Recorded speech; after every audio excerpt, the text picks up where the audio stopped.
Hello mga kainday! Ayan, magandang tanghali.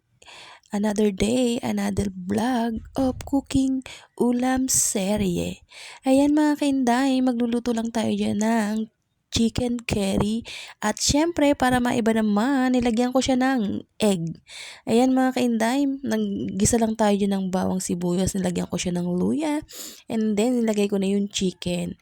Ayan, isutay-sutay lang natin hanggang medyo umimpis yung ating chicken, mawala yung kanyang tubig.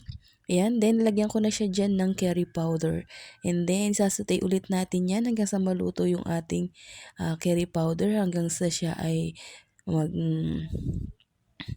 mag-amoy yung chicken ay yung curry powder. Ayan, then nilagyan ko siya dyan ng paminta and then nilagyan ko na rin siya agad ng tubig para maluto pa rin natin yung ating chicken at ang ating curry powder ay maluto. Ayan mga kainday, takpan muna natin hanggang sa mapakulo siya. At saka 'di ba sabi ko lalagyan ko siya ng itlog. Lagyan natin ng egg ang ating chicken curry para maiba naman. Tingnan natin kung ano ang magiging lasa. I hope it's so yummy. Itsura pa lang guys, 'di ba it's so yummy na. Yan ang ating pananghalian for today. Ayan, tinikman na ng kainday nyo at pasado sa ating lasa. Ayan, syempre, masarap yan kasi ako ang nagluto. Charot!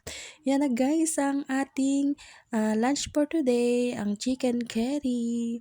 Ayan, it's so yummy mga kainday. Pangiting-ngiti pa ang kainday nyo.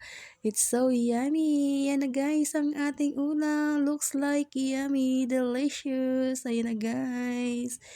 Thank you for watching. Bye-bye.